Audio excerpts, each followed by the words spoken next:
I would really like to open up the conversation now. If people have comments or thoughts or ideas or want to tell a dream or you have a poem you want to share or takže questions. bych rád otevřel to fórum a můžete s námi sdílet cokoliv, co chcete.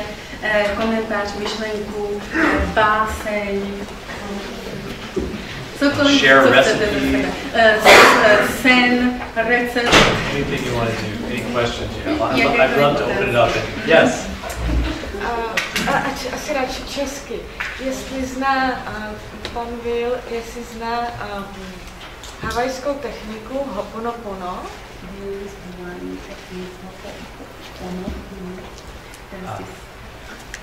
Did you hear about it?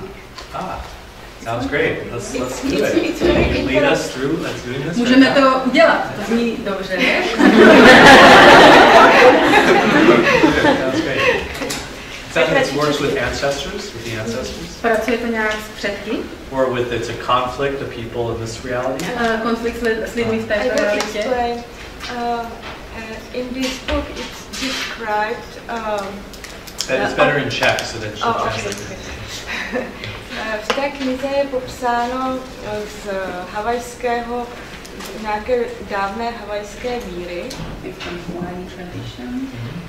od havajského léčitele, že skutečně jsme odpovědní za všechno, co se okolo nás děje.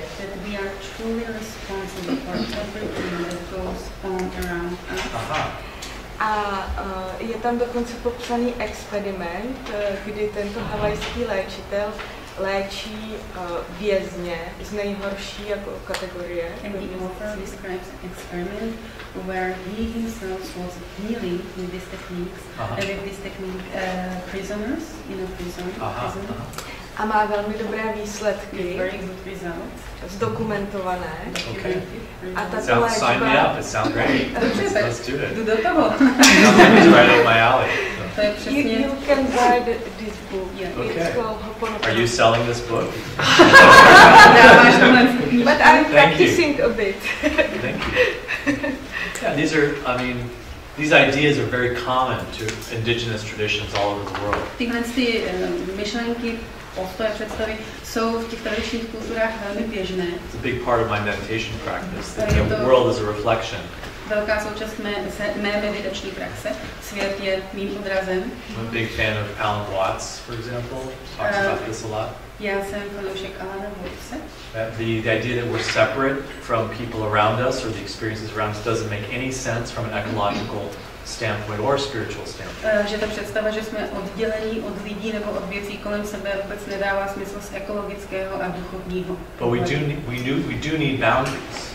Ale potřebujeme hranice. That the cell boundary of the inside and the outside is fundamental to life. Ta hranice buňky, buněčná hranice jako toho, co je uvnitř a co je venku, je základním stavebním kamenem života, nezbytná pro život. So there's discrimination needed. Takže je třeba rozlišovat. My friend was in an ecstatic state where he was connected to the universe. Můj kamarád byl v extatickém stavu pro propojení s vesmírem. He was one with everything, including the quantum physics nature of reality. Byl jedním s kvantovou fyzikou reality, skutečnosti. So he believed he could drive his car right into another car. Takže byl přesvědčený, že může svým autem projet jiným autem. So he lacked that discrimination, that boundary. Takže v tu chvíli mu chybělo to rozlišování těch hranic. So it sounds like a simple thing that we're not separate, but you have to work with it and understand it and explore it. Takže zní to vlastně jednoduše. Nejsme oddělení, všichni jsme jedno, ale je třeba to prozkoumávat a pracovat s tím. And it's not for everybody. I always am open to what each person needs that I work with. A taky to není myšlenka přístupná všem, ne všichni se s ní stotožní, takže já jsem vždycky otevřený k tomu pracovat s tím, co potřebuje ten člověk. But a lot of people are learning that they don't want to just get rid of these spiritual experiences that they've had in their psychosis. Ale hodně lidí se nechce zbavit a někam odložit a uvidit ty zkušenosti a prožitky, které měli v psychotických stavech. They want to learn to reaccess some of the positive qualities of that psychosis. Chtějí se naučit znovu získat přístup k některým těm kvalitám, které zažívali tady v tom stavu. So I teach the way to do that is to find empowerment and overcome isolation. Takže to, co já učím, že je třeba najít jakoby sebedůvěru a překonat izolaci. So other questions or comments? Nějaké další otázky? Yes. Co má, jak by dala psycholog, když cítí, že už se do ní zase vrací, tak je to třeba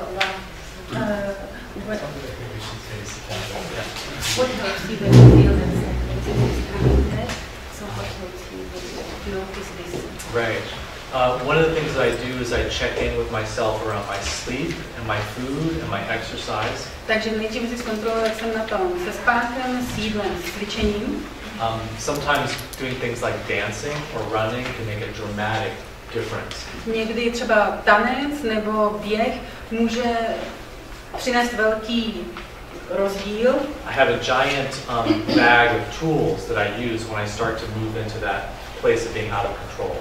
Já mám velkou tašku nástrojů, který můžu použít, když cítím, že jakoby ztrácím kontrolu. And I've taught myself to use those tools early and soon and have them available for me when A I já need them. jsem se naučil ty nástroje používat včas, sáhnout po nich včas, když je potřebuju. And everybody's bag of tools is going to be different. A samozřejmě ta taška s nářadím bude u každého jiná. Pro každého jsou to jiné nástroje. Psychiatry also has a big bag of tools. I psychiatrie má velkou tašku s nástroji. Hammer, hammer, hammer. Kladivo, kladivo, kladivo, kladivo. And I believe that medications can be one tool in that bag. A věřím, že i farmaka může být jedním z těch nástrojů tady v té tašce. It's a very big mistake to make them the only tool. Ale je velkou chybou je považovat za jediný nástroj léky. So like for example with meditation, I often teach the people that I work with meditation. Meditace. Často lidé, se kterými pracují, učí meditaci. But do people know that for some people meditation makes things worse? Did you know this? Ale víte, že pro některé lidi vlastně meditace zhoršuje jejich stav? Nothing is good for everyone. Nothing fits everybody. Takže nic není dobré pro všechny. Some people find meditation increases anxiety and it's just not for them. U někoho meditace zvyšuje úzkost, tak prostě to není ten jejich nástroj. People have different ways of meditating, but sometimes it's just not the right thing for them. Existují různé meditace, různé způsoby meditace, ale někdy to prostě pro někoho není ta správná cesta. So in the support groups that we create, we don't say we have the answer for everyone. Takže v těch podpůrných skupinách, které vytváříme, říkáme, že máme tu správnou odpověď pro všechny. We say we're going to create a conversation where everyone can share what they've learned and then you can discover what works for you. Říkáme, budeme si tady povídat o tom, kdy každý řekne, co funguje pro něj a ty si můžeš začít objevovat, co bude fungovat pro tebe třeba. And so it's often a long process of trial and error. Takže je to často dlouhý proces jakoby objevování, pokus omyl. So food is very important, exercise, sleep is very important. Jídlo je důležité, cvičení, spánek. But the most important thing is for me to have people that I can connect with. Ale pro mě je nejdůležitější mít lidi, se kterými se můžu spojit. And I've learned to coach them how to help me when I'm in a difficult time. A já jsem je naučil, jak mě pomoct, když jsem v potížích. So they've learned the things that work and that don't work with me. Takže oni se naučili, znají ty věci, které u mě fungují a které u mě nefungují. For example, one of the worst things you can do when I'm having a difficult time Takže jedna z nejhorších věcí, které můžete udělat, když jsem v obtížné situaci, is to say, Will, are you okay? Will, jsi v pořádku? Something wrong? Něco se děje? And my friends have learned this. A moji přátelé to vědí. I want them to focus on themselves. Já chci, aby se zaměřili sami na sebe. I want them to say, Will, I find that I'm worried about you. Chci, aby řekli, Wille, hele, cítím, že mám o tebe strach. Can you help me to be less worried? Můžeš mě pomoct, abych měl menší strach o tebe?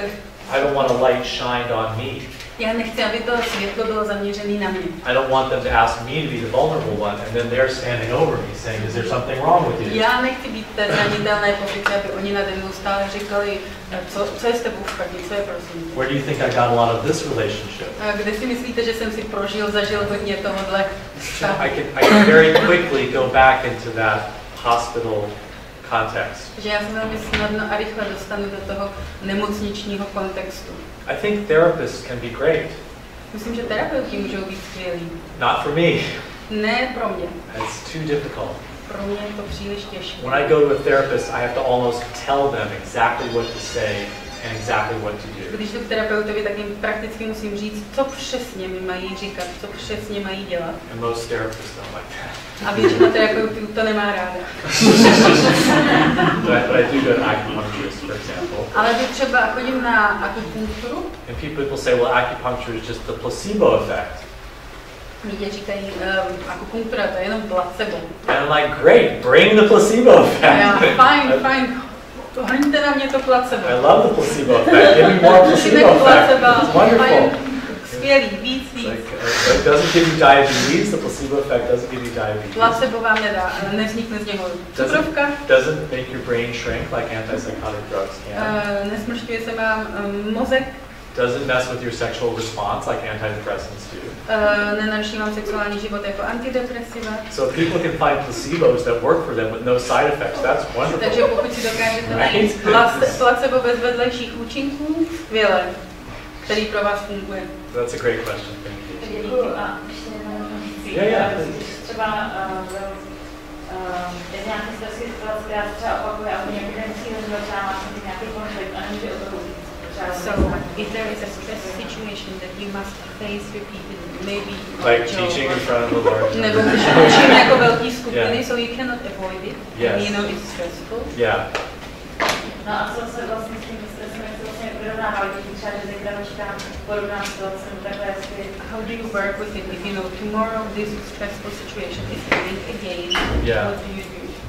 Well, it's hard to think about in terms of the specifics of that. It's a very general question. Je to hodně obecná otázka, takže úplně nemůžu zachytit v té konkrétnosti. But stress is kind of a general term. Stres je hodně obecný termín. What if stress is more of a messenger? Stres je spíš jakoby posel. Instead of saying, okay, stress is bad, how do I get rid of it? Místo, abych si říkala, stres je špatný, jak se stresu zbavím, I start to think, well, what is the message in here? tak se ptám, jako, co mi to přináší za zprávu, co je tam to poselství. And the way to explore it is to get into the details. A jak to můžu prozkoumat, je jít do detailů, do podrobností. So when you meditate, you learn that breathing is very, very interesting. Takže když meditujete, tak zjistíte, naučíte se, že dech, práce s dechem je velmi zajímavá. Taking a breath sounds like a simple thing. Nadechnout se zní jako něco velmi jednoduchého. But when you meditate for 10 days, 10 hours a day, focusing on your breath, you discover that the breath is an extremely complicated experience. Ale když 10 hodin denně, 10 dnů meditujete a pozorujete dech, tak zjistíte, že je to velmi komplexní a komplikovaná záležitost. So meditation can help us. It can be part of turning towards something and exploring what actually is it. Takže meditace nám může pomoct, že na něco můžeme zaměřit pozornost a prozkoumat, aha, o co tam ve skutečnosti jde. So if someone is having stress around work, Takže pokud třeba někdo zažívá stres v práci, I would want to explore exactly what is that.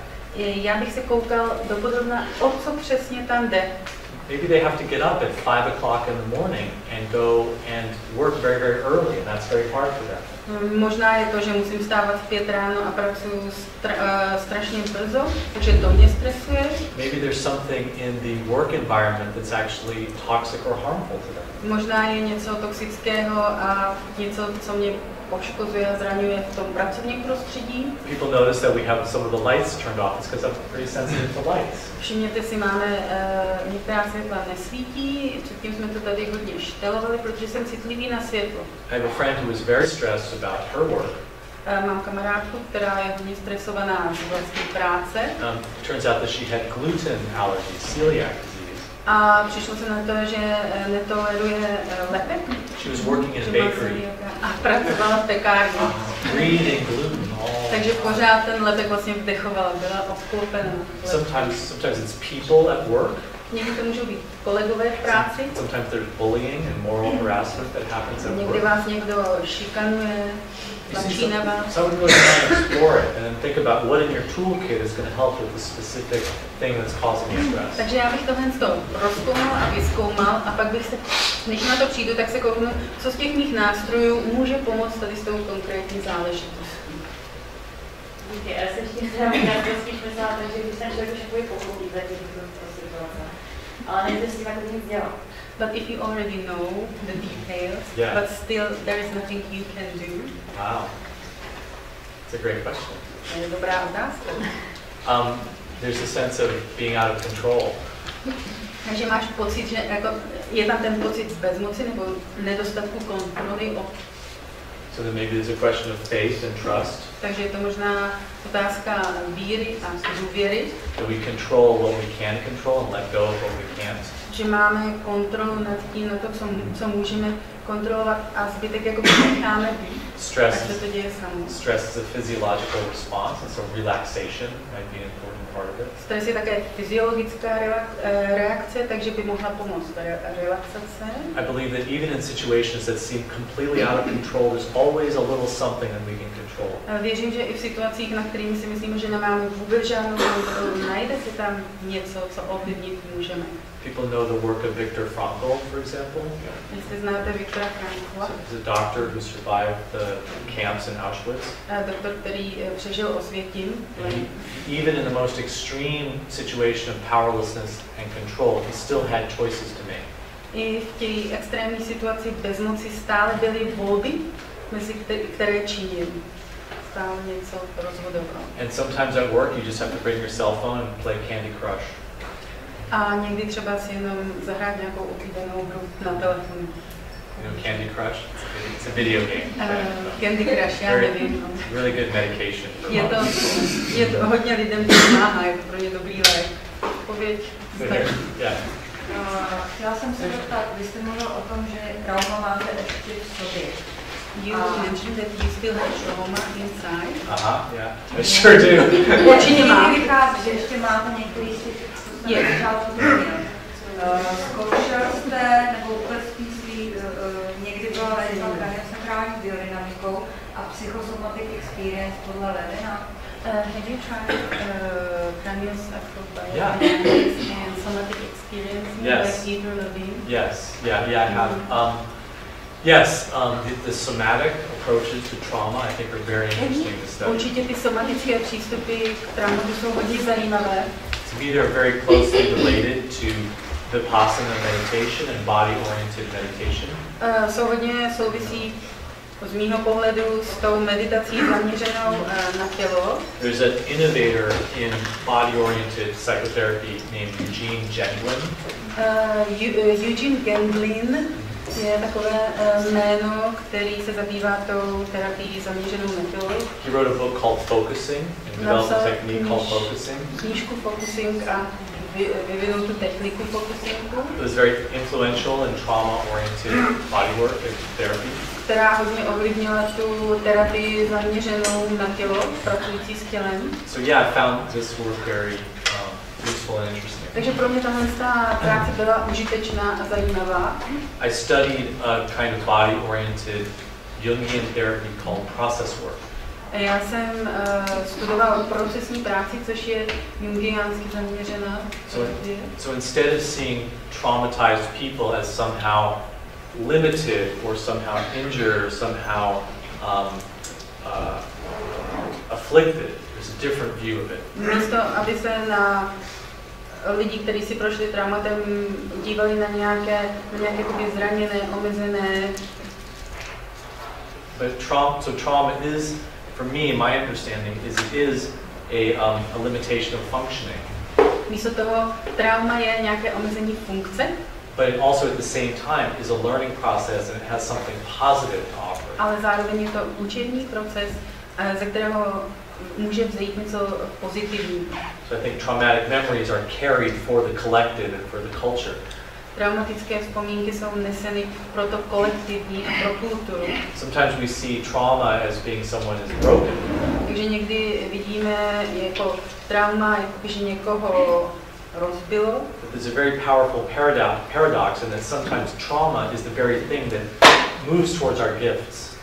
Ale je tam i ten paradox, že trauma nás může postrčit a navést těm našim darům. And the organism has an ability to use trauma in a positive way. A organismus má tu možnost a schopnost využít traumatu pozitivním způsobem. So that's my only hesitation because it's a kind of a different kind of diagnosis. It's a different way of saying there's a disorder. It's just that you say trauma. Já tam trošku váhám, protože je to jenom jiný způsob, jak jakoby vyčknout diagnózu, protože jdeme trauma.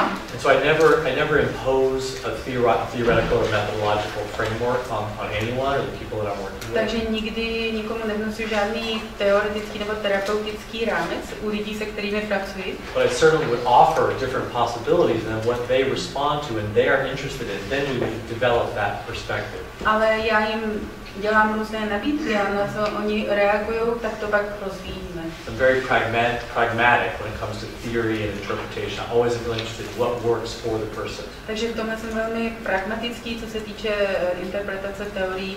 Vždycky volím a hledám to, co funguje pro toho daného člověka. There's a huge danger of a therapist using their interpretation to defend against very legitimate criticism of themselves.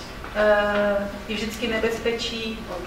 There's a danger that a therapist uses a diagnosis as a way of defending themselves. Je nebezpečí, že terapeut využije diagnózu, aby ochránil sám sebe před tím pacientem. So the client says, "You're doing a bad job as a therapist." Když ho pacient obviní z toho, ale nepracujete dobře. And the therapist says, "Well, this is your transference." A on řekne, to je váš přenos. Or this is your trauma. A nebo tady se projevuje vaše trauma. Rather than saying, "Well, I don't understand that." A místo aby řekl, tomu nerozumím. But I want to find out more about it, so that I will understand it. Rád bych zjistil víc, abych to pochopil. Yes. Prosím, dá se něco dělat s polekovým třesem? Polekový třes. Can be anything done with these 40 let umírám psychoterapeuta. Yeah. Can anything be done with that? That's a good question. To je dobrá otázka. I believe that all bodies and all brains are always healing all the time. Já věřím, že tělo, mozek se vždycky léčí, jakoby hojí. So just as we digest naturally and we breathe naturally, our bodies naturally heal. Stejně jako automaticky nebo přirozeně trávíme, tak naše tělo se jakoby přirozeně hojí. The most important factor in healing our bodies is the connection that we have with other people. Nejdůležitější pro to hojení, pro to léčení je spojení s druhými lidmi. Having love and good relationships and closeness is really important. Blízkost. People heal better and faster from anything when they have that good connection. Lidé se léčí, hojí mnohem rychleji, když tam je nějaký ten dobrý vztah. I do work with people who have tardive dyskinesia or have different kinds of injury from the medications that they've Já pracuji s lidmi, kteří trpí jakoby různými poškození pobraní léků. Tardive dyskinesia or they have cognitive problems from nebo mají kognitivní problémy, or persisting sexual or mood problems from their medications. Nebo problémy s pohlavním životem po medikaci. I never say that these things are permanent. A nikdy neříkám, že tyhle věci jako jsou trvalé nebo nenapravitelné. It may be that it's very difficult to change them and overcome them. Může být velmi těžké je překonat, změnit. It may be that they won't change and they won't be overcome for some people. Možná u některých lidí je nelze překonat, nelze dosáhnout té změny. But the attitude that healing is always possible, I think, makes healing more possible. Ale ten postoj toho, že hojení je možné, podporuje a napomáhá tomu hojení. I believe that often the symptom shows the thing that needs to be healed. Já věřím, že symptom ukazuje na tu věc, kterou je třeba vyléčit, zahojit. So I know people who have movement problems with palsy and different kinds of movement limitations. Takže já znám lidi, kteří mají různé pohybové problémy a omezení. Who find that dancing can really help them. A jim pomáhá třeba tanec. The symptom is in movement and so the healing is in movement. Takže ten symptom se projevuje v pohybu nebo omezení pohybu a to hojení, léčení také je pohybem. For myself, I've had experienced physical pain. Já sám mám zkušenost s fyzickou bolestí. And the solution for that for me has been body awareness, being more aware of physical pain, noticing my body. A pro mě tím řešením bylo jakoby tělesné vědomí, ještě více si uvědomovat a věnovat pozornost té bolesti. The good news, I think, is that there's a big international movement of patients who are asking these kinds of questions. Co je dobrého, je, že existuje velké, silné mezinárodní hnutí pacientů, kteří s těmito otázkami přicházejí. Is it possible to heal this? What's the best way? Should I try this? Je možné vyléčit tohle? Jak nejlépe přistupovat tady k tomu? Měl bych zkusit tady to a to? So now with the internet, people can get involved in these forums and discussion groups and Facebook groups to start these discussions. Takže je možné přes internet, na fórech rozebírat tyhle věci. So I don't have that experience of the shaking, but maybe if there's well, there's the relationship piece, so maybe getting somebody to help you. Tam možná přichází na řadu ten vztah, takže mít někoho, kdo vlastně může a kdo s tímhle může pomoct. And then the first message you send is I can't use the computer. A první zpráva, kterou pošlete, nemůžu používat počítač. Please set up a phone call. Let's talk on the phone. I'm in Czech Republic. Možná si můžeme zavolat, jsem v České republice. Or having a helper who can help read through things. Nebo mít asistentku, která by s tímhle pomohla. Because I think the best way to find healing is to approach the people who have already healed from it, from the same thing. Nejlepší způsob, jak jakoby nastartovat léčení, je spojit se víc lidmi, kteří jakoby tím léčením už prošli, nebo hojením, nebo procházejí. And I'm a big believer in people trying holistic approaches and nutritional approaches. They may not work for everyone, but I think everyone should try them and explore. Já hodně věřím v holistické přístupy a třeba jakoby léčení jídlem, potravinami. Nemusí to zase fungovat pro všechny, ale určitě by se to mělo vyzkoušet. For example, there's growing research that essential fatty acids like fish oils can really help the body and the brain to heal. Že esenciální mastné kyseliny, jako je rybí olej, třeba může hodně na pomoci. Antioxidants like vitamin C. Antioxidanty, vitamin C. Vitamin B and vitamin D can also really help with Vitamin depression. B, D pomáhá třeba s depresí. So I would say the most important thing is to cultivate a sense of hope and possibility. Nejdůležitější je kultivovat ten pocit naděje a možností, jako neomezených možností. Thank you. Děkujem. Other questions or Další otázky? thoughts? Yes, we'll come here, yeah. Já jsem se chtěl zeptat, nějak jsem to uniklo, nebo to nebylo vyprávěno. I wanted to ask, maybe I missed it, maybe you didn't say it. Yeah. V nemocnici teda bral lék. So in hospital you were on meds, you were on medication. Yeah. Ano, v nemocnici bral A lék. jste se rozhodl, že to prostě vyléčíte vůli, nebo že to není nemoc, nebo že jste Yeah. The thing about the medication in the hospital is that none of them ever helped me. Ta jedna věc o léky v nemocnici mi nikdy nepomohly. So other people may have had a positive experience. I just didn't ever have a positive experience.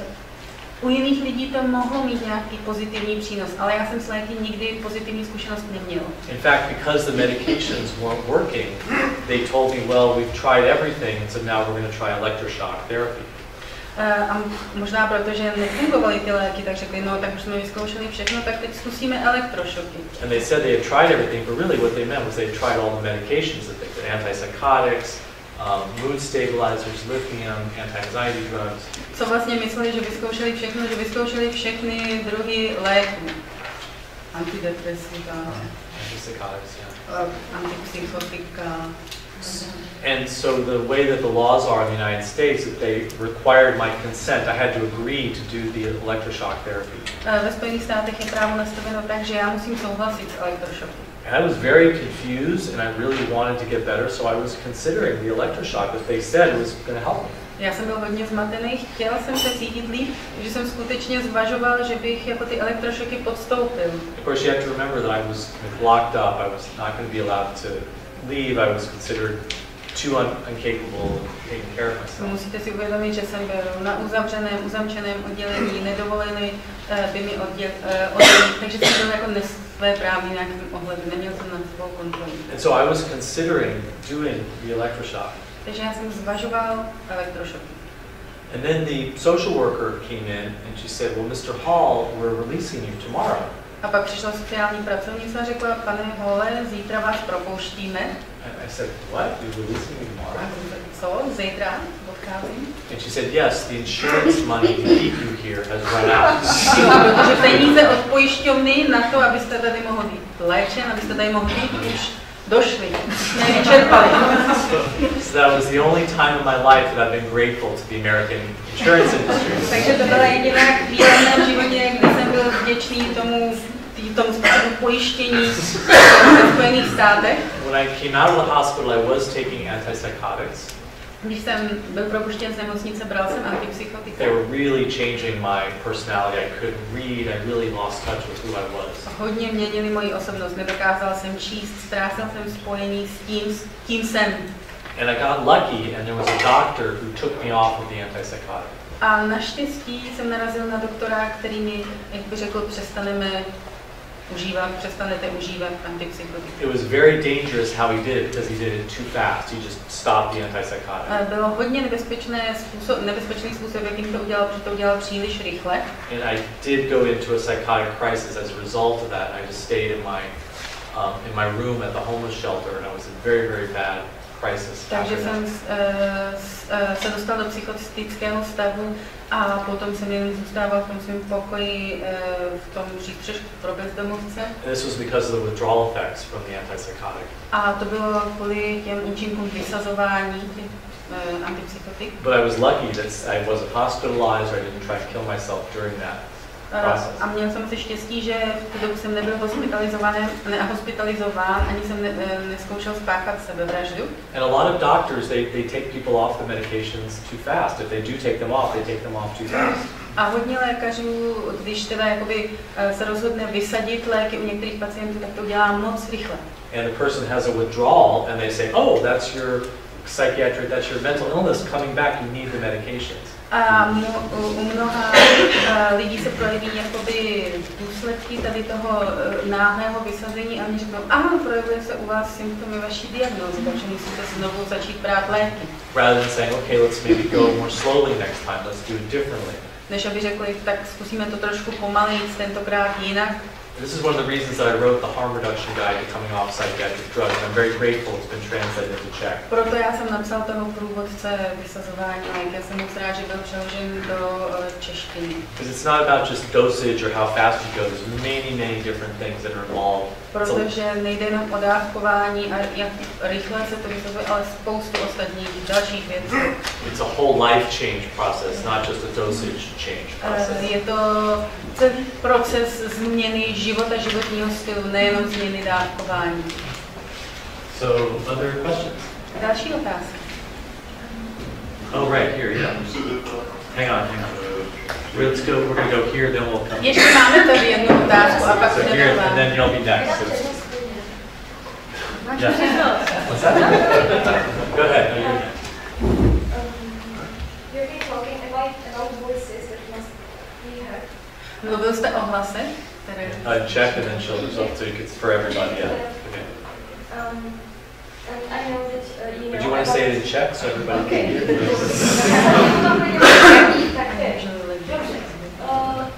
Takže jsem mluvil o hlasech, které je potřeba, aby byly vyslyšeny. So you were talking about voices that need to be heard.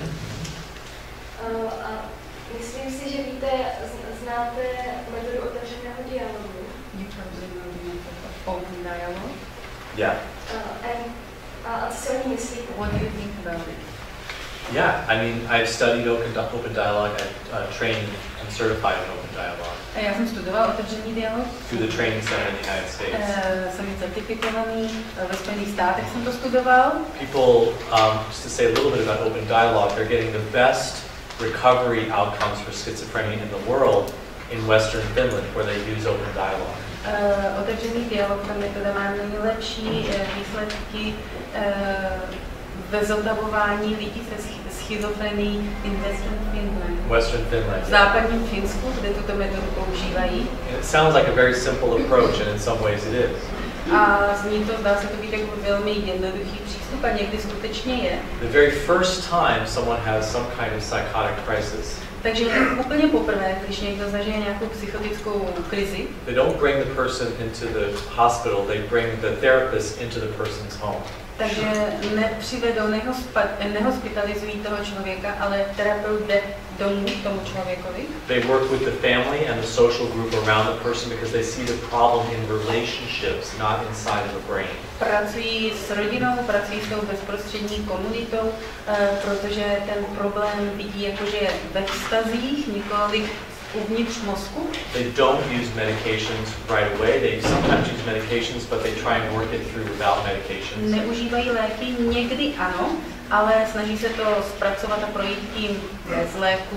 All of the therapeutic communication by the doctors and the therapists and counselors is done with the person, not behind the person's back. It's all done in collaboration, openly and transparently. Veškerá komunikace ze strany toho terapeuta lékařů probíhá jakoby v zapojení z toho člověka, nikdy ne za jeho zády, otevřeně. And they meet as often as they need to really talk about and explore what's going on. A setkávají se tak často, jak je nutné, aby mohli prozkoumat to, co se teda vlastně děje. The person with the psychotic symptoms is included in the conversations that happen with the social group and the family. A ten člověk s těmi psychotickými příznaky je součástí všech těch rozhovorů s rodinami, s komunitou. And the idea is that the crisis is an opportunity. A lot of things can come forward that haven't been said. A tuto krizovou situaci chápou jako příležitost, která může vynést na světlo hodně věcí, které tam byly někde pod vodou. And by creating a conversation that really allows lots of different perspectives to come in. A tím, že tam ten rozhovor, ta konverzace probíhá, tak skutečně zazní hodně jakoby úhlů pohledu. Some of the things that haven't been said start to be said at last. A věci, které se doposud nikdy nevyřkly, vyjdou na světlo, jsou nakonec vyřknuty. And it seems that in families sometimes when something hasn't been said and needs to be said, it'll be expressed in another way. It'll be expressed through a body symptom and through the psychotic experience. A zdá se, že v rodinách, když se o něčem nemluví, když se něco neříká nebo neřeklo, tak často to vyjde na světlo skrze něco jiného, skrze tělesné symptomy, nějak jinak. So in a time of crisis, in creating this listening space of a conversation, it allows things to be said, and that seems to be what helps the psychotic symptom to Takže v be této overcome. krizové situaci se vytvoří ten prostor promluvy a naslouchání a to se zdá, že jakoby hojí hodně těch psychotických symptomů. And they're getting very high recovery rates for psychosis. Ta míra, počet těch zotavených s psychózou je velmi, velmi vysoká. Using a lot less medication. Při použití mnohem menšího množství léků. Someone asked one of the main clinicians, well, why don't you use antipsychotic medication so much?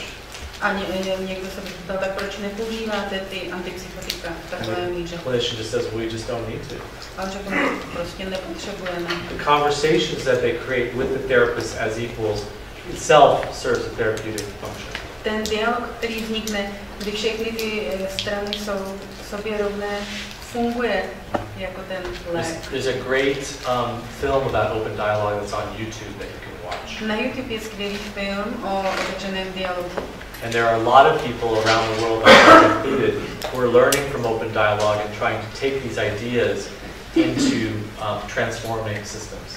A hodně lidí, včetně mě, se snaží poučit z otevřeného dialogu a integrovat ty prvky do svých And again, přístupů.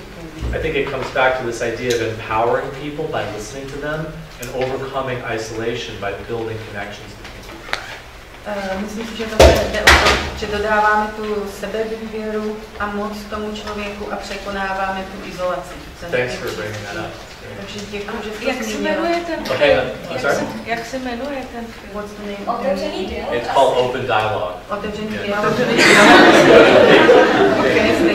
By Daniel Mackler. Jako je to standard nalezení. Daniel Mackler. Okay, so let's go into the very far back. We'll do some more folks in the back too. if we have any. To zádu tam. Častý frekvence těch setkání těch lidí, když třeba byl v krizi, tak jaký jsou optimální, nebo jak měl možnosti podpory, když se... Frekvence setkání? Jako, že potřebuje podporu těch blízkých, tak jak často třeba v kontaktu. What was the frequency of support you needed when you were in crisis? I mean, as much as possible. Co nejvíc, co největší míře. Way more than I got. Mnohem víc, než se mi dostalo. I think that's one of the problems, is that often people aren't available. Myslím, že to je jeden z těch hlavních problémů, že ty lidi jako nejsou k dispozici, když potřebuje. There's no place to go. Nemáte kam jít, kam se obrátit. A lot of the families that I work with, they're in crisis. Really, they just need someone to help them. They just need someone to be in the home with them, so they're not taking care of everything themselves. Hodně lidí, hodně rodin v krizi, se kterými jsem pracoval, prostě by jenom potřebovali, aby tam s nimi někdo byl. But they don't have that, so they end up relying on the hospital. Ale to bohužel, jak by nemají tu možnost využít takhle těch vnitřních služeb, tak skončí v nemocnici. Now I have people in my life that they know if I send them an emergency message that they know to get back to me right away. A teď mám v životě lidi, že když jim pošlu tu zprávu, jako jsem v krizi nebo hele, potřebuju pomoc, tak oni se se mnou hned spojí. And it took me many years to be able to cultivate that support network for myself. Ale tohle mi trvalo hodně let vytvořit si tuhle podpůrnou síť pro mě samotného. And I hope that all of us would have that. A já doufám, že jako každý by k tomu mohl mít přístup. Safe people who will drop everything and support us when we're in trouble. Lidé, se kterými se cítíme v bezpečí a kteří přestanou dělat všechno ostatní, když je zavoláme, že máme problém. One of the reasons that open dialogue is effective is that they provide a lot of support right when the crisis is happening. Ten důvod taky úspěchu otevřeného dialogu je, že dávají hodně podpory v tu dobu, kdy se ta krize děje, v době krize. So they might meet every day with the family and the social. Takže by se třeba s rodinou a tou společenskou skupinou setkají každý den. And typically in the hospital system there's no meetings at all. A obvykle jakoby v nemocnicích k žádnému setkávání s rodinou nedochází. Or if there is a meeting, it's just to do psychoeducation, to tell the family what to do with medications and about diagnosis. There's no real conversation that happens. Nebo to slouží jenom ke vzdělání, psychoedukaci té rodiny, jak mají dávkovat prášky, na co mají dávat pozor. We have time probably for just a couple more questions. Ještě pár otázek. Já bych se k tomu chtěla zeptat, jestli ty lidé, co vlastně v tu chvilku potřebujete, jestli to musí být opravdu blízcí, nebo jestli by to mohli být nějaký dobrovolníci, kteří jsou ochotní být s tím člověkem. So the people who you meet at the time of crisis, do they need to be close to you, or could they be just volunteers who are at the time? I've seen it work both ways. Oba způsoby fungovaly. It's all about who the person feels safe with. Záleží na tom, s kým se ten člověk cítí v bezpečí. Sometimes volunteers that you have never met are more safe than family members. Někdy dobrovolníci, se kterými se vůbec neznáte, pro vás můžou vytvářet větší pocit bezpečí než rodina. Or friends. Nebo přátelé. It just really depends on what the person needs. Záleží na tom, co potřebuje ten člověk. And sometimes if the person isn't communicating verbally, you have to really just notice what's happening with them. A někdy, když ten člověk nekomunikuje verbálně, tak si musíte všimnout. Do they seem like they're engaging and relating more with someone or less with someone? Zdá se, že jakoby na někoho reaguje ten člověk líp, na někoho míň. But really what we need are hospital alternatives that people can go that are safe and that aren't part of the whole clinical system. Ale potřebujeme alternativy vůči nemocnicím, kam se lidé můžou jakoby s důvěrou obrátit a které jsou alternativou tomu medicínskému systému. There was a project in California in the 70s and 80s called the Soteria Project, S-O-T-E-R-I-A. Soteria, projekt Soteria v 70. 80. letech v Kalifornii fungoval. And you can find out more about this because what they did was they provided support in a house for people to go through their psychotic states.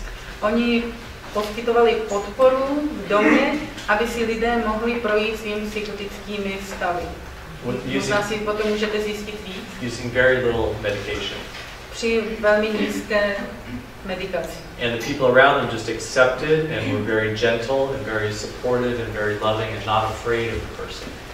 A lidé v jejich, jako v tom okolí, byli velmi podpůrní, laskaví, milující, nestranili se toho člověka. Podpůrné prostředí. And that's really the most important thing, is the quality of relationship where the person feels safe. Velmi důležitá je ta kvalita těch vztahů, kde se ten daný člověk cítí v bezpečí. Okay, so we have maybe time for one more comment or question. Možná máme čas ještě na jednu otázku, komentář. I think I see someone. Myslím, I see someone who hasn't spoken yet. Ještě Yes. někdo, kdo se neptal. Yeah, please. Já bych vám chtěla hrozně moc poděkovat. Protože dokážete takhle mluvit otevřeně o těch svých stavech. Well, there's still some that I keep hiding. Ano, ještě něco pořád skrývám. Come back next year. Možná příští rok. Mám pocit, že prostě kolikrát to lidi berou, že mají strach, že se potom o tom mluvit a vůbec popisovat. A jsem ráda, že se můžu na vás třeba odkázat, když budu říkat, že Bohu říkal, že to je normální.